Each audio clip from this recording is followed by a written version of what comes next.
principal objetivo da neuroeconomia é entender, dentro do processo de tomada de decisão, o que está acontecendo no nosso cérebro, para que a gente possa sair de um "eu acho que nós funcionamos assim" e que nós tenhamos uma prova fisiológica de como efetivamente nós funcionamos. Então, quando a gente pega desde autorrelato, né, nós temos ali algumas limitações de autorrelato. Eu vou dizer que eu tô feliz ou triste, eu vou dizer que eu tenho bem-estar financeiro ou não. Enfim, sempre quando a gente está fazendo algum relato, tem algum nível de viés. E a neurociência, no momento que ela consegue avaliar como que está o movimento do nosso cérebro no processo de tomada de decisão, nós começamos a ter informações da nossa fisiologia nos mostrando efetivamente como nós tomamos decisões. E isso é muito importante, porque faz com que a gente passe a compreender como que funciona o nosso processo de escolha. E aí vem uma parte muito interessante da neurociência, dentro desse agregado de tomada de decisão, que é justamente a sinalização de valor. Então, por que que tu toma a escolha e por que que tu faz o que tu faz com o teu dinheiro, né? A neurociência ela já tem conseguido nos mostrar isso. E um dos principais aspectos está relacionado com o valor subjetivo. O que que significa isso? O nosso cérebro está constantemente fazendo um cálculo de custo-benefício. Será que vale a pena empregar esse esforço em prol desse benefício? Então eu tenho o custo, o esforço e o benefício, a recompensa esperada.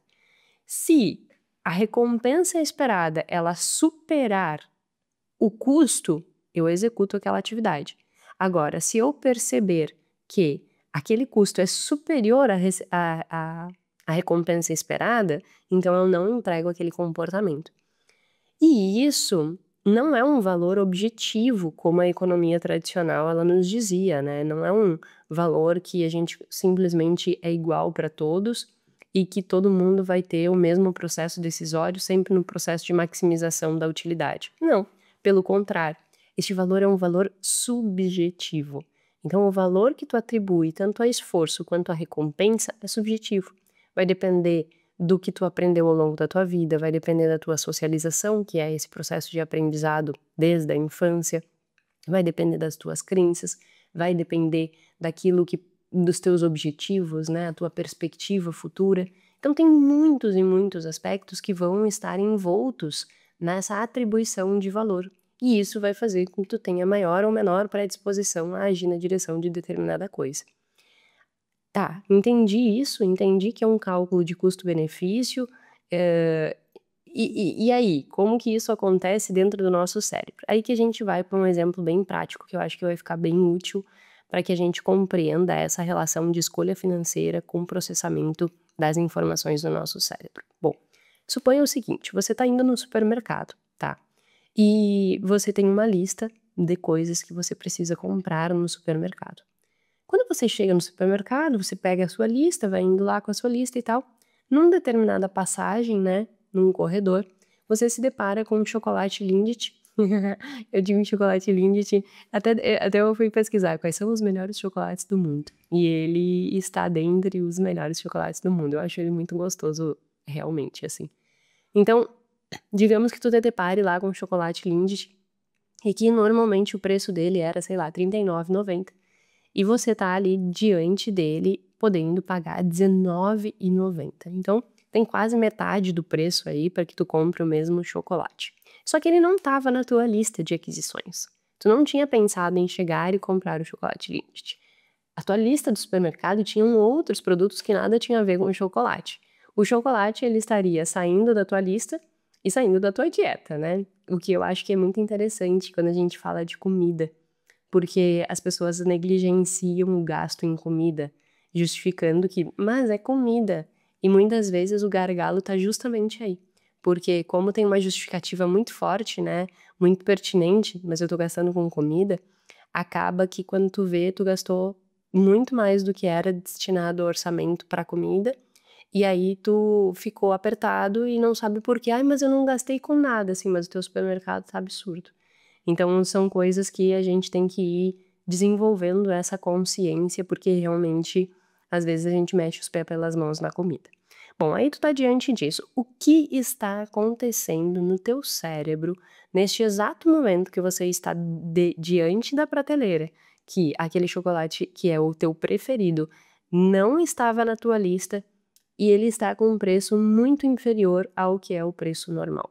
O que está acontecendo no teu cérebro neste exato momento da decisão entre comprar ou não este chocolate que está na promoção? A primeira coisa que a gente tem que entender dentro deste processo é que o processamento das informações, principalmente essas informações afetivas, elas acontecem sempre de baixo para cima. Se fosse de cima para baixo, a gente falaria que era top-down, né? É de cima para baixo. Não, aqui acontece de baixo para cima, bottom-up, mais ou menos é essa construção que a gente tem. O que isso significa? Tu não passa por um processamento racional para depois levar essa informação para teu, para as tuas emoções, para tua... Não, sempre ela vai partir, esse tipo de informação, ela sempre vai entrar na parte mais primitiva do teu cérebro e depois essa informação vai entrar na parte mais racional. Por isso que é de baixo para cima e não de cima para baixo. Quando é de cima para baixo, é quando o teu sistema 2, por exemplo, que é o teu raciocínio, a tua capacidade de análise, a tua capacidade de tomar uma decisão mais lógica, mais racional. Quando é de cima para baixo, é quando existe toda essa reflexão racional e aí sim ela está se comunicando com a parte emocional para tomar uma decisão. Diante de uma decisão de comprar ou não um chocolate, o que na maior parte das vezes acontece é que é ao contrário, né? Primeiro eu tenho ali um estado emocional envolvido, que vai ativar as nossas áreas mais primitivas, nosso sistema límbico, para depois ir para a parte mais racional. De que forma isso aconteceria? Olhou o chocolate, o que é a primeira coisa que vem na tua cabeça? Que delícia! Eu não estava esperando encontrar o meu chocolate preferido pela metade do preço, e eu adoro esse chocolate. Seria maravilhoso ter ele em casa. Então a primeira coisa, né, que acontece no teu cérebro é um disparo de dopamina. É esse desejo pelo chocolate. Tu desperta, o fato dele estar na promoção, estar numa condição especial, desperta dentro de ti esse desejo, né? Essa fissura, esse craving que a gente chama dentro da literatura. E tu olha para aquilo, aquilo dispara a tua dopamina, então a dopamina ela sai lá da tua área tegmental ou ventral e vai pro teu núcleo accumbens, né? O que é o teu núcleo accumbens? É o teu centro de recompensa, de predição de recompensa. É onde tu vai olhar e dizer assim, ai que delícia, chego, deu trava-língua. Eu chego a sentir aquele sabor, aquele chocolate que é macio, derretendo na minha boca.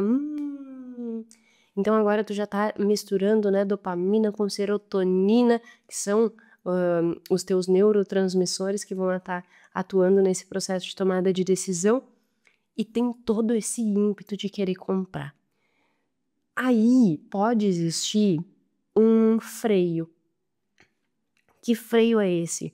Pode existir um sinal que também é um sinal emocional que vai partir da tua amígdala.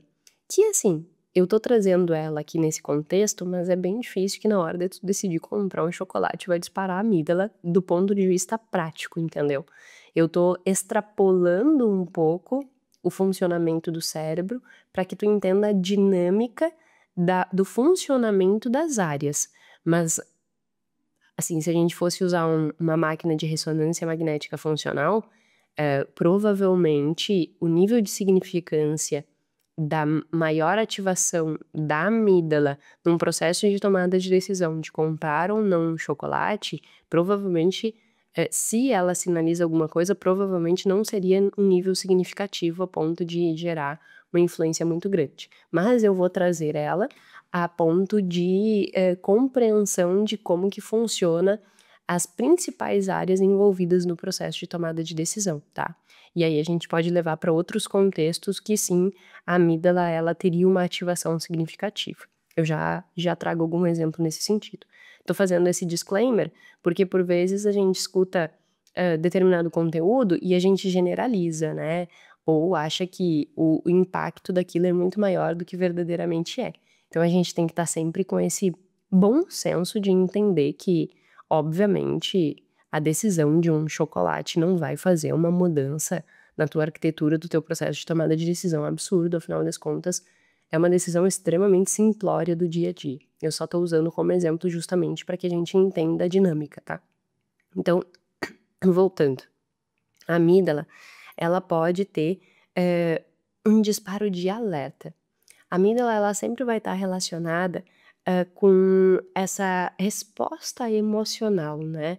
E no momento que eu tenho uma resposta emocional, só que uma resposta emocional, na maior parte das vezes, aversiva. Então eu vou olhar, eu tenho medo, eu tenho aquele disparo de alerta, eu tenho aquela sensação de, meu Deus, eu acho que não é certo, né? Então se tu tem, por exemplo, e aí mais uma vez, pode ser que não seja significativa do ponto de vista científico, é só um exemplo didático. Digamos que você tenha estabelecido para você que você estava de dieta e que você tinha um orçamento a seguir. Então tem duas coisas aí que estariam inibindo o teu comportamento de comprar um chocolate.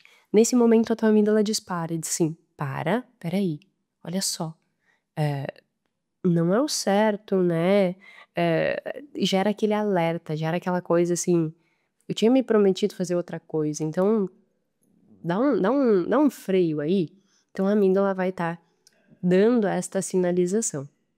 Se nós formos levar para outro tipo de contexto, ela pode sim ser um grande inibidor de uma resposta automática que poderia ser dado a partir do alerta do teu sistema de recompensa, né? Então, teu sistema de recompensa teve um desejo, ampliou o desejo muito grande, liberou muita dopamina dentro da via mesolímbica, essa via, né, extremamente emocional, e a tua amígdala, ao disparar, digamos, num financiamento, ela diz assim, pera, isso aqui é muito perigoso, isso aqui a gente não tem condições de pagar, então é melhor nós darmos um passinho atrás, e não corrermos esse risco, né? E aí envolveria outra área que também poderia ser a ínsula.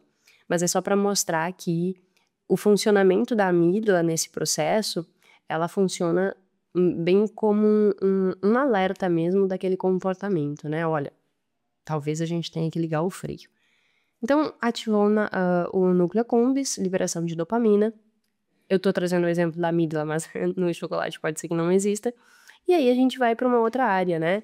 Que é o hipocampo. O que acontece dentro desse processo de tomada de decisão que vai sinalizar uma ativação do hipocampo? O que é o hipocampo?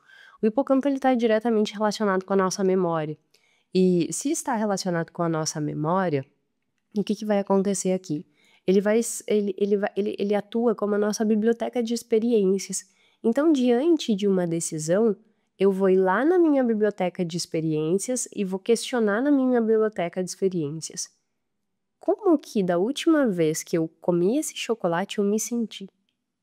Se na tua biblioteca de experiências aquilo ali repercutir como um sinal muito positivo, há uma enorme tendência de que isso reforce ainda mais o comportamento de olhar para o chocolate e dizer assim, eu quero comer esse chocolate. Então o hipocampo, ele vai ser justamente essa associação. Lembra que, não sei se você já viu, mas tem um episódio aí que eu explico o sistema 1 e o sistema 2, né? Sistema 1 rápido e intuitivo, sistema 2 lento deliberativo. A busca de informações realizada no hipocampo, que é essa tua biblioteca de experiências, ela justamente vai estar buscando fazer, e muitas vezes, fazer associações a partir do nosso sistema 1. O sistema 1, de forma rápida, ele vai querer buscar uma associação daquele comportamento com o resultado que ele teve. E aí, se ele entender que da última vez que tu comeu aquele chocolate foi muito bom, ele potencializa a direção de executar aquele comportamento que é justamente comprar o chocolate, né? Então vai ter toda essa manipulação. Até aqui nós estamos só numa parte extremamente límbica, né? Extremamente emocional. Estou envolvendo ali núcleo accumbens, estou envolvendo amígdala, estou envolvendo o hipocampo, todas essas áreas naquela divisão, que também é uma divisão didática e não necessariamente uma divisão estrutural do nosso cérebro, que é do Maquillan, que vai separar em a parte bem primitiva do nosso cérebro, sistema límbico e neocórtex. Então, toda essa subdivisão, Até aqui a gente está só na área no límbico, né, só estamos trabalhando esse estado emocional.